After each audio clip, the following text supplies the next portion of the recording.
Hello all of you, welcome once again to my channel growing zone. आज हम आगे बढ़ेंगे। आज मैं आपको बताऊंगा फंड बेस्ड अकाउंटिंग। पिछली वीडियो में मैंने आपको बताया था इनकम एंड एक्सपेंडिचर अकाउंट, उसका मीनिंग, उसका फॉर्मेट और उसका मैंने न्यूमेरिकल क्वेश्चन करके आपको बताया था। आज हम उसके आगे बढ़ेंगे क्योंकि अभी हम एनपीओ चैप्टर कर रहे हैं 12th के अकाउंट्स का। First chapter not for profit organisation, उसमें मैं आपको काफ़ी सारी चीज़ें बता चुका हूँ, ठीक है। और आज मैं आपको बताऊंगा फंड बेस्ड अकाउंटिंग, इसका मीनिंग और ये होता कैसे, ये मैं आपको आज समझाऊंगा।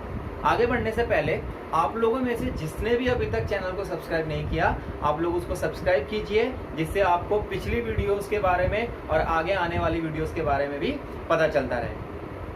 तो ठीक है, हम आज की क्लास शुरू करते हैं। आज देखते हैं फंड बेस्ड अकाउंटिंग। तो फंड बेस्ड अकाउंटिंग होता क्या है, इसके नाम से ही जैसे पता चल रहा है फंड बेस्ड मतलब अगर कोई फंड हमें मिल रहा है तो हमें उसको कैसे ट्रीट करना है, हम उसको कैसे वहां पे हम शो करेंगे अकाउंट्स में, ठीक है।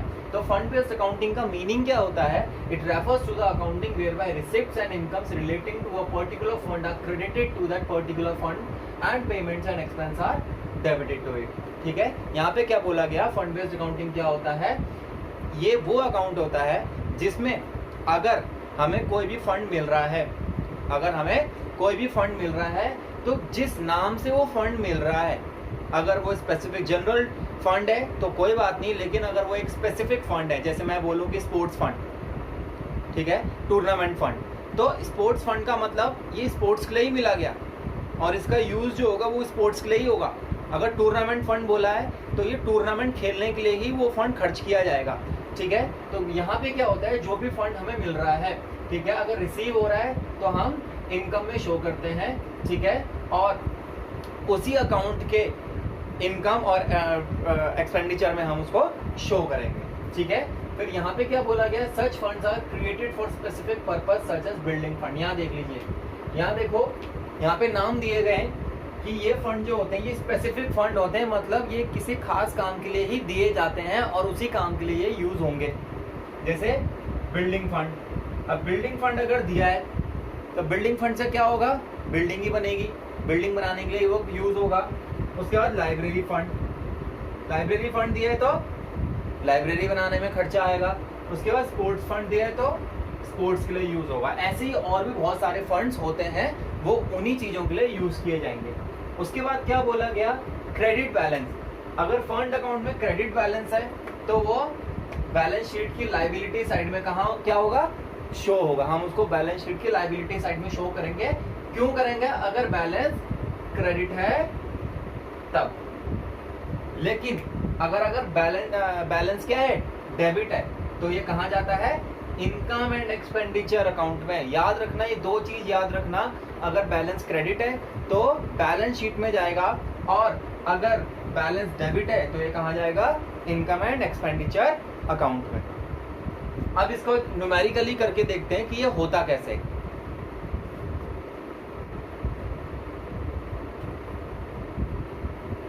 ठीक है, तो मैं आपको न्यूमेरिकली समझा रहा हूं कि ये होता कैसे है।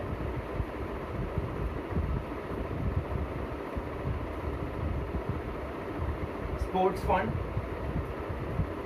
ठीक है, यहाँ पे अमाउंट लिखेंगे। सबसे पहले आ जाएगा opening balance.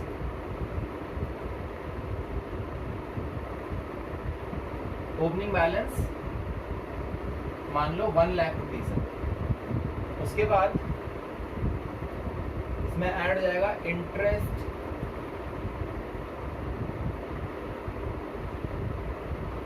Earned on deposit. अगर पैसा जमा कराया है तो उसमें हमें क्या मिलेगा, इंटरेस्ट भी मिलेगा। इंटरेस्ट मिल गया 8000 का, टोटल हो गए 1,08,000, ठीक है। अब इस फंड में से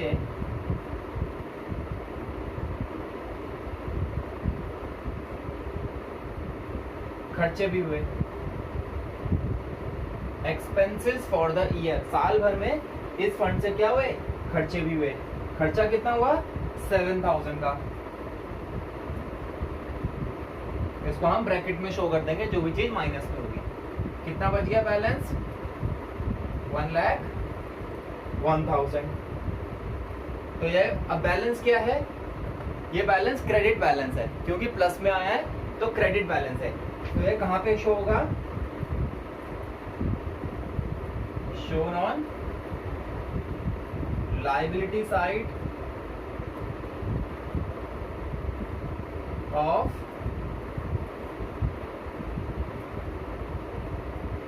बैलेंस शीट। क्रेडिट बैलेंस है, बैलेंस प्लस में आया है, तो ये कहां शो होगा, लायबिलिटी साइड, बैलेंस शीट के लायबिलिटी साइड में। जैसे मैंने आपको बताया भी था कि अगर बैलेंस प्लस है तो ये कहां शो होता है, बैलेंस शीट के लायबिलिटी साइड में। स्पोर्ट्स फंड का बैलेंस, क्लोजिंग बैलेंस 1,01,000।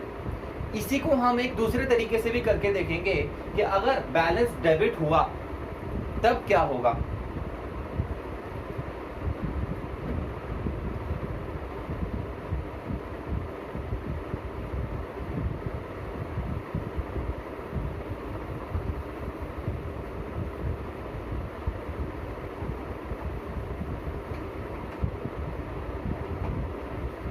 ठीक है, ओपनिंग बैलेंस 10,000 मान लो, 10,000 ऐड हो गया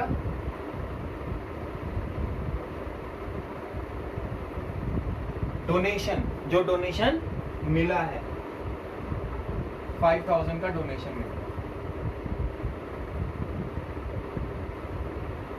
ठीक है। इंटरेस्ट वही, अगर हमने पैसा जमा कराया है हमें क्या मिलेगा, उसमें इंटरेस्ट भी मिलेगा, 1,500 का इंटरेस्ट होगा। तो ये टोटल कितना हो गया, 16,500। अब 16,500 तो हमारे पास टोटल है, लेकिन मान लो कि खर्चा ज्यादा हो गया, स्पोर्ट्स फंड में खर्चा ज्यादा हो गया, खर्चा हो गया 20,000 का, 20,000 का खर्चा हो गया, ठीक है।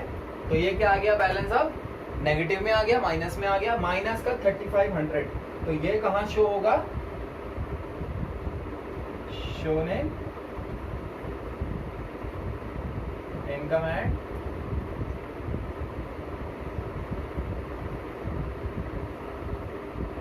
इनकम एंड एक्सपेंडिचर, ठीक है। तो हमने यहाँ पे दोनों तरीकों से करके देखा। जब बैलेंस पॉजिटिव आएगा तो वो कहाँ शो होगा, बैलेंस शीट के लायबिलिटी साइड में, और अगर बैलेंस नेगेटिव आया तो ये कहाँ शो होगा, इनकम एंड एक्सपेंडिचर अकाउंट में as an expense, as N